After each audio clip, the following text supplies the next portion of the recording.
So, dear friends, in today lecture, we are going to discuss about the recurrent neural network. Recurrent neural network क्या होता है, इसके पीछे की mathematics क्या होती है, इंट्यूशन और पाइथन के साथ इसका इम्प्लीमेंटेशन कैसा होता है, इसके बारे में आज हम लोग बात करेंगे। तो चलिए देख लेते हैं आज का एजेंडा क्या क्या होने वाला है। सबसे पहले हम लोग रिकरेंट न्यूरल नेटवर्क के बारे में इंट्रोडक्शन जानेंगे। एक बार इंट्रोडक्शन कंप्लीट होने के बाद हम लोग फंडामेंटल कॉन्सेप्ट ऑफ आरएनएन है उनके बारे में पढ़ेंगे।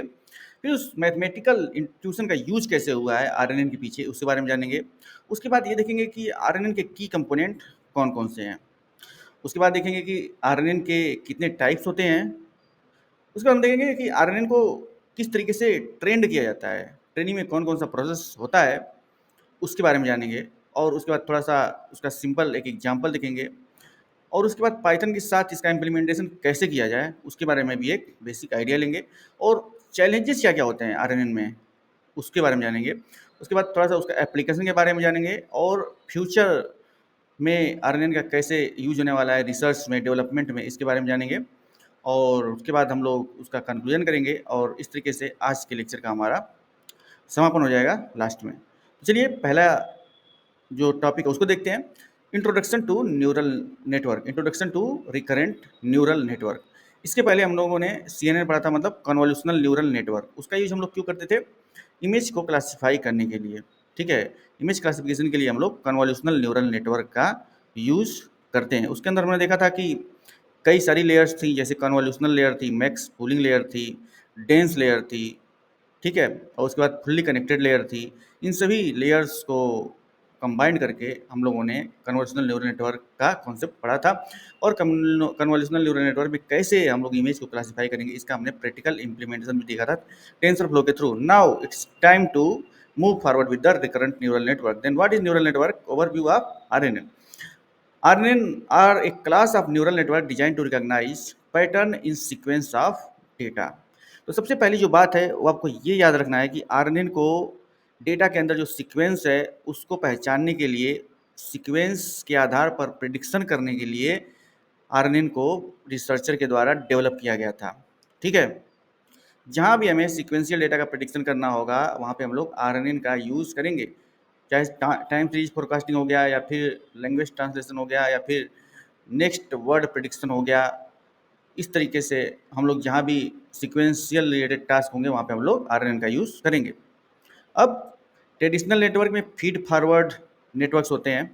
आरएनएन के पास कुछ क्लासिक फीडबैक लूप्स होते हैं, allowing them to maintain a memory of previous input which is critical for processing the sequential data. अगर इसको सीक्वेंस में कुछ प्रोसेस करना है तो उसको कुछ ना कुछ मेमोरी अपने पास रखनी पड़ेगी। ठीक है, तभी वह सीक्वेंस याद कर पाएगा। याद रखने के लिए क्या जरूरत होती है, मेमोरी। ठीक है, तो आरएनएन के पास हिडन स्टेट में मेमोरी स्टोर कर होती है, जिसके बेसिस पे ही यह नेक्स्ट वर्ड का प्रिडिक्शन करता है या सीक्वेंशियल डेटा का प्रिडिक्शन करता है, सीक्वेंशियल डेटा का एनालिसिस करता है। ठीक है, तो आपको यहाँ पे एक बात ये समझ में आई कि आरएनएन का यूज़ हम लोग सीक्वेंशियल डेटा प्रिडिक्शन के लिए, सीक्वेंशियल डेटा क्लासिफिकेशन के लिए करते हैं। और आरएनएन के पास एक हिडन मेमोरी होती है जिसके अंदर वो सभी स्टेट्स का वैल्यू रखता है और उसी के आधार पर वह नेक्स्ट वर्ड का प्रिडिक्शन करता है। नेक्स्ट वर्ड या नेक्स्ट जो टास्क हमारे सीक्वेंस में आने वाला होता है उसका प्रिडिक्शन करता है। अब देखते हैं importance in deep learning. RNN का डीप लर्निंग में क्या इंपॉर्टेंस है। RNN facilitate in the modelling of temporal dynamics, making them essential for tasks that depends on other inputs, order of input.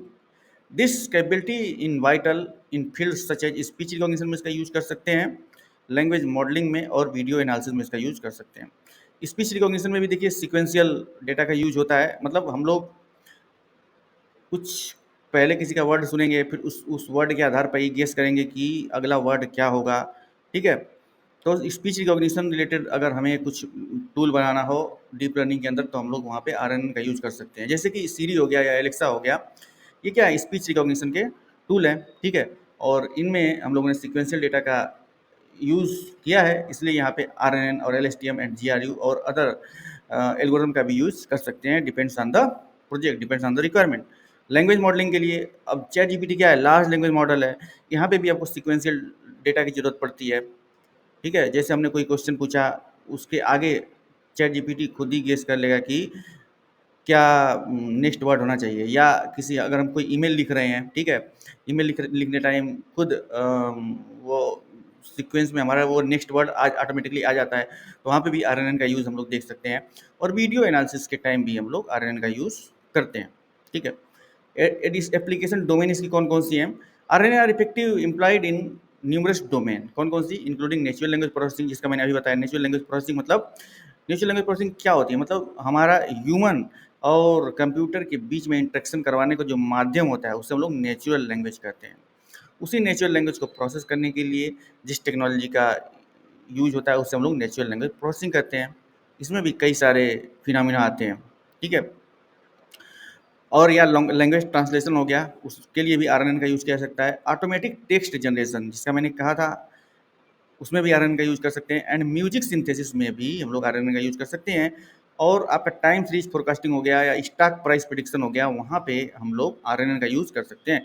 तो आरएनएन का यूज़ फाइनेंशियल मार्केट में भी होता है, स्पीच रिकॉग्निशन में भी होता है, टेक्स्ट जनरेशन में भी होता है, लैंग्वेज ट्रांसलेशन में भी होता है। तो आरएनएन काफ़ी इंपॉर्टेंट हो जाता है, ठीक है। तो ये रहा आरएनएन के बारे में कुछ थोड़ा सा छोटा सा ओवरव्यू। मैं कोई इमेज बना के नहीं दिखा रहा हूँ, मैं सिर्फ इसकी एक कहानी बता दे रहा हूँ कि आरएनएन काम कैसे करता है। अभी आने वाले स्लाइड्स में और भी हम लोग देखेंगे कि इसके आगे कॉन्सेप्ट क्या है। अब फंडामेंटल कॉन्सेप्ट ऑफ आरएनएन के बारे में देख लेते हैं। कॉन्सेप्ट्स क्या होता है आरएनएन के पीछे, पहले वो देखो। एक बार हमें कॉन्सेप्ट समझ में आ जाएगा, उसके बाद हम लोग इसका प्रोजेक्ट में इम्प्लीमेंटेशन भी कर सकते हैं, ठीक है। जब कॉन्सेप्ट ही समझ में नहीं आएगा तो प्रोजेक्ट बनाते रह जाएंगे और कुछ हमें समझ में नहीं आएगा। हमें बस लगेगा कि हमने प्रोजेक्ट बना लिया और खुश हो जाएंगे। लेकिन हमें तो उसके बेसिक कॉन्सेप्ट को समझना है, ठीक है ना। अब डिफिनीशन ऑफ आरएनएन, आरएनएन की डिफिनेशन देख लेते हैं। RNN are design specially for processing sequence of data by utilising their inherent memory mechanism. मैंने क्या कहा था कि आरएनएन में एक मेमोरी का स्टोरेज होता है, ठीक है, जिसके अंदर वह सीक्वेंशियल डेटा को स्टोर करता है। उसी डेटा के आधार पर वह नेक्स्ट टास्क का प्रेडिक्शन करता है। This memory allow them to capture temporal dependency across time steps in sequence such as text और time series data. Different from feed forward network. कैसे यह फीड फॉरवर्ड नेटवर्क से किस तरीके से डिफरेंट है, इसके बारे में देखते हैं। In contrast to feed forward network where data flow in a singular direction, RNN incorporates cycle and loops in their architecture. इसमें इंफॉर्मेशन जो होती है लूप वाइज ट्रेवल करती हैं, ठीक है। एक का मतलब हमारा कुछ आउटपुट निकला, फिर वह दूसरे आइट्रेशन में वह इनपुट बन जाता है। यानी कि यहाँ पे हिडन स्टेट्स का थोड़ा सा इसमें इंटरफियरेंस होता है। RNN incorporates cycle and loops in their architecture, enabling them to revisit previous state and successfully process sequences, which is essential for task demanding context retention. Sequence data characteristic क्या क्या होती हैं, इनके बारे में देख लेते हैं। RNN excel at processing sequential data that have temporal dynamics, enabling them to learn from patterns across the time. These characteristics allow them to appropriately handle variable length input data and maintain context over time. अब देख लेते हैं mathematical intuition behind RNN. RNN के पीछे mathematical intuition कौन कौन से हैं, इसके बारे में देख लेते हैं। तो मैथमेटिकल फार्मूलेशन, कौन सा मैथमेटिकल फार्मूला यूज़ किया जाता है, इसके बारे में देखते हैं। RNN utilise a recurrent relationship expressed mathematically. The output of the network at each time steps is determined using the recurrent neural network equation that incorporates the current input and previous hidden states, ठीक है। Hidden state का representation कैसे किया जाता है? The hidden state encapsulate the memory of the network. तो जो मैं मेमोरी की बात कर रहा था, जहाँ पे सीक्वेंशियल डेटा का स्टोरेज होता है, वो हम लोग हिडन स्टेट कहलाता है। जैसे हम लोग कंप्यूटर में कोई चिप लगाते हैं तो वो भी हिडन ही रहता है, ठीक है। या हमारा जो माइंड है वो भी हमारे हिडन ही है। तो जो मेमोरी होती है वो हिडन ही रहती है। इस तरीके से हम लोग इसको कह सकते हैं। The hidden state can encapsulates the memory of the network, facilitating the learning of temporal dependency. This representation is updated at the each time steps, ठीक है, allowing RNN to effectively retain and utilize historical information during the processing. अब activation function क्या होता है? Activation function हमारे model में non linearity को introduce करने के लिए एक्टिवेशन फंक्शन का यूज़ किया जाता है। एक्टिवेशन फंक्शन ही डिसाइड करता है कौन सा न्यूरॉन एक्टिव होगा, कौन सा न्यूरॉन एक्टिव नहीं होगा, ठीक है। बहुत देखा गया है कि काफ़ी सारे एल्गोरिदम में हम लोग रेलू एक्टिवेशन फंक्शन का यूज़ करते हैं। रेलू क्या होता है? Rectified linear unit. इसकी जो रेंज होती है वो 0 से लेकर x के बीच में होती है, यानी कि निगेटिव न्यूरॉन्स को नेगेटिव वैल्यू को डिस्कार्ड कर देता है और पॉजिटिव वैल्यू को एज इट इज ही रख देता है। इसीलिए रेलवे एक्टिवेशन फंक्शन का यूज बहुतायत कई सारे एल्गोरिदम में होता है। तो activation function such as tan h और ReLU play a critical role in controlling the flow of information between layers. tan h भी होता है एक एक्टिवेशन फंक्शन, इसको हाइपरबोलिक 10 बोलते हैं। इसकी रेंज -1 से 1 के बीच में होती है और रेलू की रेंज होती है 0 से x के बीच में होती है। और जहाँ तक संभव होता है इन दोनों एक्टिवेशन फंक्शन को हम लोग हिडन लेयर के अंदर ही लगाते हैं। ठीक है, हिडन लेयर के अंदर ही इसको अप्लाई करते हैं। They introduce non linearity to the network enabling RNN to model complex relationship in the input sequence. कोई कहेगा नॉन लिनियरिटी क्यों लगाते हैं? To model the complex relationship in the input sequence. अब रिकर्सिव स्ट्रक्चर इसका क्या होता है? The recursive structure of RNN enable them to operate on an entire sequence of data while maintaining state across the iteration, thus allowing for establishment of a long-term dependency essential for sequence prediction task. की component of RNN के की component कौन कौन से होते हैं उनके बारे में हम लोग देख लेते हैं। तो input layer, hidden layer, output layer, weight and matrix bias and time steps. तो इनपुट लेयर के बारे में पहले देख लेते हैं क्या है। This layer accept sequence of data input. ठीक है, जो भी डेटा पहले आता है वो इनपुट लेयर के पास जाता है। इनपुट लेयर के बाद प्रोसेस होने के बाद वो हिडन लेयर में जाता है। हिडन लेयर में प्रोसेस होने के बाद वह आउटपुट लेयर में जाता है। हिडन लेयर में भी हमारा रेलवे एक्टिवेशन फंक्शन होते हैं, tan h एक्टिवेशन फंक्शन होते हैं। वहाँ से हिडन लेयर के अंदर एक बार एक्टिवेशन फंक्शन के थ्रू डेटा को गुजारने के बाद ही हम लोग उसको नेक्स्ट लेयर को देते हैं। उसके बाद हमारा आउटपुट निकलता है। और हो सकता है आउटपुट में भी एक्टिवेशन फंक्शन लगा हो अगर क्लासिफिकेशन का टास्क करना है तो। अगर बाइनरी क्लासिफिकेशन का टास्क करना है तो सिग्मॉइड एक्टिवेशन फंक्शन लगा होगा। अगर मल्टी क्लास क्लासिफिकेशन टास्क करना है तो वहाँ पे आपका सॉफ्टमैक्स एक्टिवेशन फंक्शन का यूज हो सकता है। तो इनपुट लेयर के बारे में पहले बात कर लेते हैं। This layer accept sequence data inputs typically vectors that represent individual time steps with a larger data sets. Proper data encoding ensure that RNN can effectively interpret and process the input. Activation function के ऊपर मैंने एक complete lecture series बनाई हुई है, इसी YouTube के channel में है, आप उसको देख सकते हैं। और डीप लर्निंग विथ मैथमेटिक्स का भी एक मैंने अलग से एक प्लेलिस्ट बनाई हुई है, उसको भी देख सकते हैं। वहाँ पे न्यूमेरिकल के माध्यम से RNN, LSTM, GRU, VAE, auto encoder, GAN सभी के बारे में न्यूमेरिकल क्वेश्चन के बिहाफ पे समझाया गया है। अब चलते हैं दोस्तों हिडन लेयर में। हिडन लेयर क्या होती है? The hidden layer recurrently process the information from both the current input and the hidden state. Hidden layer ही काफ़ी हद तक जिम्मेदार होती है सीक्वेंशियल डेटा के लिए। The hidden layer recurrently process the information from both the current input and the past hidden states, updating its memory representation as each time state to capture temporal dependency. Output layer में क्या होता है? Following the processing of data, the output layer generates prediction or classification. The design of the output layer often depends on the specific tasks such as sequence generation or classification. Weight and matrix and bias ये क्या होते हैं? Weight, matrix and bias govern the transformation process occurring at each layer during training. These parameters are updated by optimization technique to minimize the predictor error. Time steps क्या होता है? Time steps represent discrete interval of sequential data. RNN perform computation iteratively across these time steps. Type of RNN के बारे में बात कर लेते हैं। तो पहला है वनीला RNN, फिर LSTM, फिर GRU। ये बहुत ही इंपॉर्टेंट है LSTM और GRU। जब हमारे RNN के अंदर वेनिसिंग ग्रेडियंट की समस्या आने लगती है तो वहाँ पे हम लोग LSTM एंड GRU का यूज़ करते हैं। इसका यूज़ कैसे करते हैं अभी मैं कुछ देर बताने वाला हूँ। तो वनीला RNN क्या होता है? The most straight forward form of RNN। Vanilla RNN consist of basic recurrent structures while effective for simple tasks. They often struggle with long-term dependency due to issue like vanishing gradient. तो जो simple RNN होता है उसमें vanishing gradient की problem आती है, मतलब इसकी मेमोरी टाइम के साथ धीरे धीरे कमज़ोर होने लगती है, मतलब यह लॉन्ग सिक्वेंशियल डेटा को याद नहीं रख पाता है। तो इसी वेनिसिंग ग्रेडियंट को सॉल्व करने के लिए हम लोगों ने LSTM का खोज किया। रिसर्चर्स जो थे अब सोचे कि RNN के अंदर तो वेनिसिंग ग्रेडियंट की समस्या आ जा रही है, यह ज़्यादा देर तक डेटा को याद नहीं रख पा रहा है। ठीक है, लॉन्ग सिक्वेंशियल डेटा को इसको याद रखने में दिक्कत हो रही है थी, तो इसीलिए इन्होंने एक अलग एल्गोरिथम बनाया जिसका नाम रखा LSTM।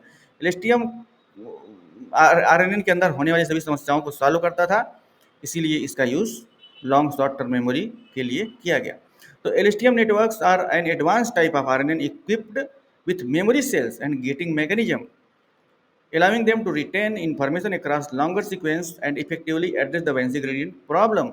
तो LSTM कैसे इतने लंबे सीक्वेंस को याद कर लेता है? तो उसमें गेटिंग मैकेनिज्म का यूज़ किया जाता है। उसमें फॉरगेट गेट का यूज़ किया जाता है, इनपुट गेट का यूज़ किया जाता है, सेल स्टेट का यूज़ किया जाता है एंड आउटपुट गेट का यूज़ किया जाता है। इन 4 तरीके के गेट्स का यूज़ करके लॉन्ग टर्म का डेटा जो होता है, लॉन्ग सीक्वेंस का जो डेटा है, उसको उसमें मेमोराइज़ किया जाता है। ठीक है? इसीलिए यह पुराने से पुराने डेटा को भी सीक्वेंस में रिप्रेजेंट करने के काम में आ सकता है। ठीक है? अब देखते हैं दोस्तों GRU क्या होता है। GRU streamline the LSTM architecture by combining the forget gate and input gate into a single update gate. अब देखिए, अब इन्होंने देखा कि भाई LSTM में तो ज़्यादा टाइम लग रहा है, क्योंकि हम लोग वहाँ पे 2 गेट यूज़ कर रहे हैं। कौन कौन सा? Input gate, forget gate and cell state and output gate. तो वहाँ पे GRU के अंदर 2 गेट को एक में मिला दिया है। किसको किसको? इनपुट एंड फॉरगेट गेट को एक में मिला दिया गया, जिससे जो जो स्पीड है, जो नेक्स्ट वर्ड प्रेडिक्ट करने की जो स्पीड है या ट्रेनिंग की जो स्पीड है, वह कम हो जाती है, टाइम हमारा कम लगता है। इसलिए हम लोगों ने GRU का यूज़ किया। ठीक है? फॉरगेट गेट क्या क्या करता है? जो अननेसेसरी इन्फॉर्मेशन होती है उनको वो डिस्कार्ड कर देता है। ठीक है? तो इस तरीके से फॉरगेट गेट और इनपुट गेट को एक में मिला करके हम लोगों ने अपडेट गेट बनाया GRU के अंदर। तो ट्रेडिशनल RNN के अंदर जो प्रॉब्लम आई, उसको LSTM ने सॉल्व किया। अब LSTM चूँकि थोड़ा ज़्यादा समय ले रहा था एज़ कम्पेयर टू GRU, इसलिए LSTM में आने वाली समस्या को सॉल्व करने के लिए GRU का इम्प्लीमेंटेशन किया गया। ठीक है? अब आगे चलते हैं। Training recurrent neural network, RNN की ट्रेनिंग कैसे की जाती है?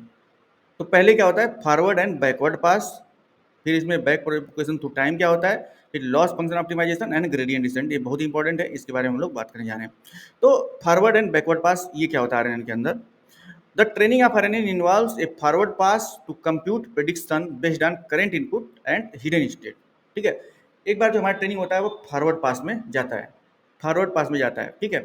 फॉलोड बाई एक backward pass for gradient computation allowing for wait adjustment during training. तो क्या होता है दोस्तों कि एक बार जो हमारा ट्रेनिंग होता है वो फॉरवर्ड डायरेक्शन में चलता है। ठीक है?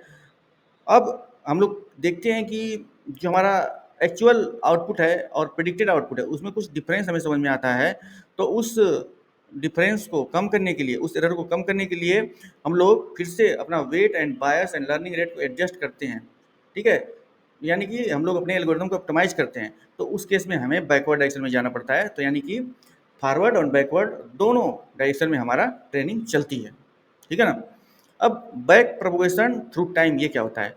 BPTT extend the back propagation algorithm to cater for the temporal aspect of the RNN. It entails unfolding the RNN across time steps, allowing the gradient to flow back and update weights throughout the entire sequence. ठीक है? Entire sequence में हमारे weights का updation होता रहता है, learning rate का updation होता रहता है based on the time steps. ठीक है? लॉस फंक्शन ऑप्टिमाइजेशन क्या होता है? लॉस फंक्शन ऑप्टिमाइजेशन, तो training involves minimising the loss function, जो हमने अभी आपको बताया, that quantifies the difference between predicted output and the actual targets.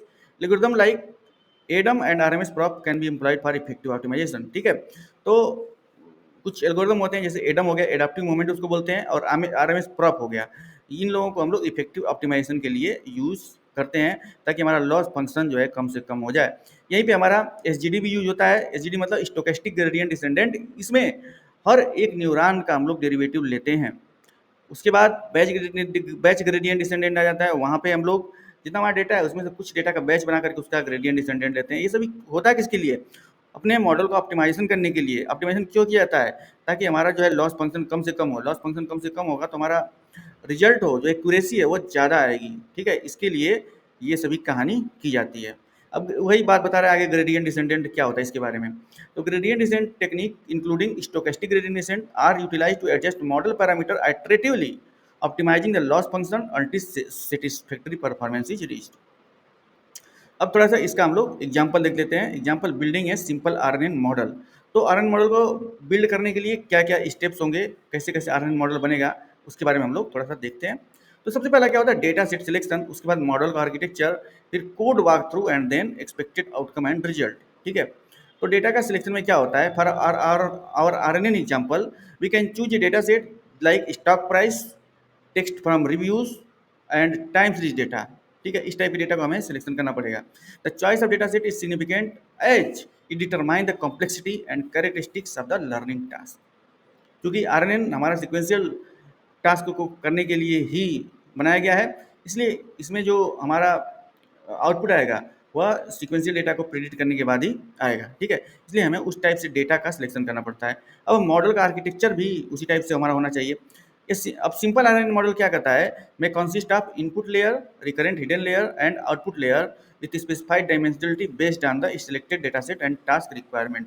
ठीक है, code walkthrough, we will analyze the Python code snippet that construct the model, including an initialization layer, compiling the model, and defining the training process. Understanding code organization enhance our grasp of RNN implementation. Of expected outcome and result. Upon training, the model should display accuracy metrics and visualization that demonstrate training within the dataset, providing insight into how well RNN can capture the underlying pattern. Python implementation of RNN। ठीक है, RNN में Python implementation कैसे करते हैं, कौन कौन सी library होती हैं, उनके बारे में हम लोग थोड़ा बात कर लेते हैं। तो पाइथन की कौन सी लाइब्रेरी यूज होती है RNN के इम्प्लीमेंटेशन में?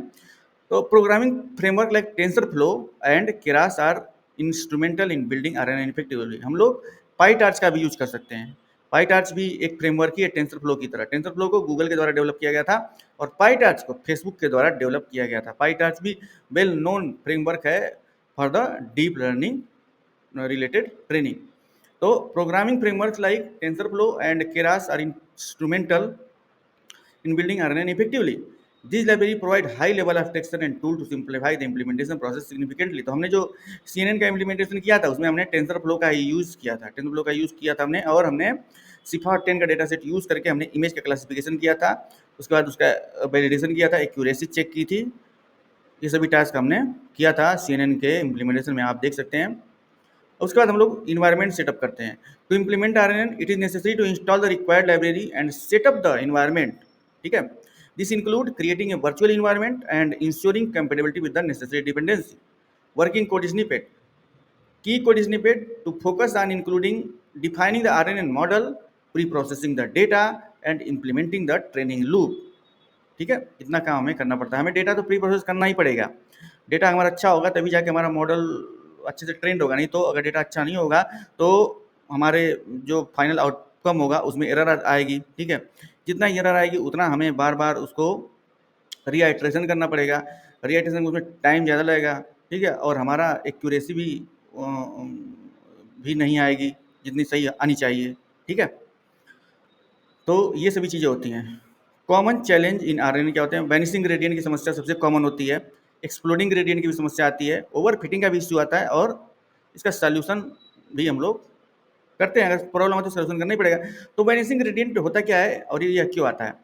ए common issue in RNN where gradient diminish as they propagate through time, resulting in ineffective learning specially in long sequence. तो मैंने क्या कहा था कि RNN में वैनिशिंग ग्रेडियंट की समस्या आती है, मतलब इसकी मेमोरी कमजोर होती जाती है, इसका ग्रेडियंट कमजोर होता जाता है।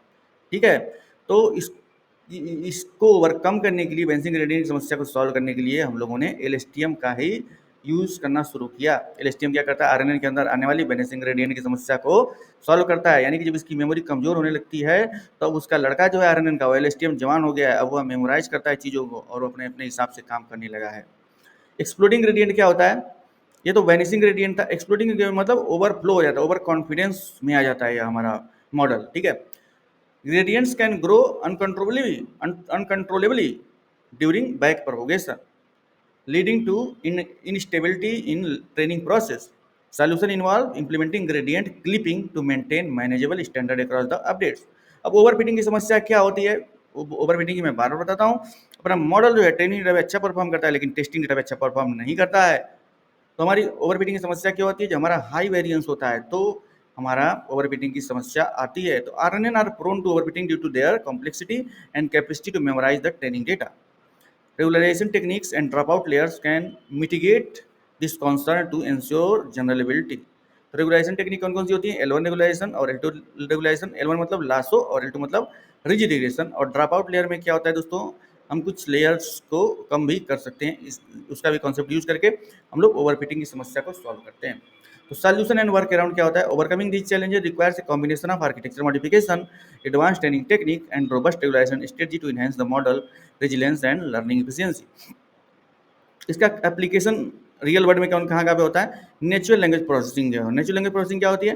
ह्यूमंस और कंप्यूटर के बीच में इंटरेक्शन के लिए एक माध्यम होता है जिसे हम लोग नेचुरल लैंग्वेज प्रोसेसिंग कहते हैं। तो RNN are indispensable in NLP tasks like language translation, text generation, sentiment analysis, where sequential nature of language creates unique predictive challenges। ठीक है, इन सभी में हमें सिक्वेंशियल डेटा की जरूरत होती है। अगर हमें किसी सेंटेंस का सेंटिमेंट निकालना हो, जैसे कि I hate you, I love you, तो इसमें कौन सा सेंटिमेंट है, ये पॉजिटिव है कि निगेटिव है? तो अगर हमारा सिंटेक्स जो है बिल्कुल सीक्वेंस में रहेगा तभी हम उसका सेंटिमेंट भी निकाल पाएंगे। ठीक है, इस तरीके से आरएनएन काफ़ी इंपॉर्टेंट है नेचुरल लैंग्वेज प्रोसेसिंग के हिसाब से। टाइम सीरीज फोरकास्टिंग अगर करना हो तो वहाँ पे भी आरएनएन बहुत यूज होता है। इन फील्ड से finance and weather prediction, RNN can model temporal data pattern generating forecast based on previous observation trends. ठीक है, क्योंकि आरएनएन प्रीवियस ऑब्जर्वेशन को याद रखता है, एलएसटीएम प्रीवियस ऑब्जर्वेशन को याद रखता है, जीआरयू प्रीवियस ऑब्जर्वेशन को याद रखता है। तो कल क्या मौसम था, परसों क्या मौसम था, 7 दिन पहले क्या मौसम था, उसी डेटा के हिसाब से वह नेक्स्ट डे कैसा वेदर होगा, मौसम के कंप्लीट डेटा को एनालाइज करके वो बताता है, वेदर का प्रेडिक्शन करता है। तो वहाँ पे भी आरएनएन एंड उसके जो डेरिवेटिव्स हैं उनके कॉन्सेप्ट काफ़ी यूजफुल हो जाते हैं। स्पीच रिकॉग्निशन की अगर बात करें तो वहाँ पे भी हमारा सीक्वेंशियल डेटा की काफ़ी आवश्यकता होती है। Transforming audio input into text is another remarkable application of RNN, as they can effectively analyze sequence of audio signals, time, understanding context and nonce in spoken language। ठीक है, रोबोटिक्स में भी RNN की जरूरत होती है। रोबोटिक्स में तो ऐसे रिइंफोर्समेंट लर्निंग की भी आवश्यकता होती है। रिइंफोर्समेंट लर्निंग क्या होती है? जब हमारा मॉडल खुद इन्वायरमेंट से सीखता है और पेनाल्टी और रिवार्ड के हिसाब से ही वह नेक्स्ट एक्शन करता है, तो वहाँ पे हम लोग रिइंफोर्समेंट लर्निंग का यूज करते हैं। मतलब उस फिनोमेना को हम लोग रिइंफोर्समेंट लर्निंग कहते हैं। रिइंफोर्समेंट लर्निंग में ऑब्जेक्ट को या मॉडल को ट्रेन होने के लिए किसी डेटा की आवश्यकता नहीं होती है। इसका यूज ऑटोनोमस कार्स में, रोबोटिक्स में ज़्यादा होता है। तो RNN also find application in robotics for task planning and control, modelling sequential commands and learning from exploratory behaviour, broadening their utility in various industries. अब फ्यूचर डायरेक्शन इन आरएनएन के बारे में बात कर लेते हैं। Improving architecture. Ongoing research aims to refine existing RNN, exploring non-linear approaches, and after that integration with other models के साथ हम लोग इसका integration भी कर लेते हैं। Combining RNN with other deep learning frameworks such as CNN can yield hybrid architecture that leverage the strength of different model, particularly in multi-model data scenario। ठीक है, तो इस तरीके से RNN को हम लोग फ्यूचर टेक्नोलॉजी के साथ और अन्य मॉडल के साथ भी इंटीग्रेट कर सकते हैं। अब हमने क्या क्या देखा? हमने फाउंडेशन ऑफ आरएनएन देखा, हमने distinguish them from traditional neural network भी देखा, और हमने आरएनएन को कैसे यूज करें, उसका ऑपरेशनल प्रिंसिपल क्या होता है, इसके बारे में हम लोगों ने बात की। Then we study about importance of understanding the RNN. ठीक है, तो आज हमने आरएनएन के इतने सारे कॉन्सेप्ट के बारे में पढ़ा। उम्मीद करता हूँ दोस्तों आप लोग आरएनएन का जो एक ओवरव्यू है, जो एक बेसिक ओवरव्यू होना चाहिए आरएनएन कॉन्सेप्ट को समझने के लिए, वो आप लोगों के पास अभी हो गया होगा। अब नेक्स्ट वीडियो में आरएनएन का मैथमेटिकल इंट्यूशन के साथ, उसके बाद आरएनएन का हम लोग टेंसरफ्लो के साथ इम्प्लीमेंटेशन भी करेंगे। तो फिर अन्य 2-3 वीडियो इससे रिलेटेड और भी बनेंगी। तो दोस्तों इस चैनल को सब्सक्राइब करें, वीडियो को लाइक करें और इसमें कमेंट भी करें। Till then keep exploring and keep learning machine learning and deep learning.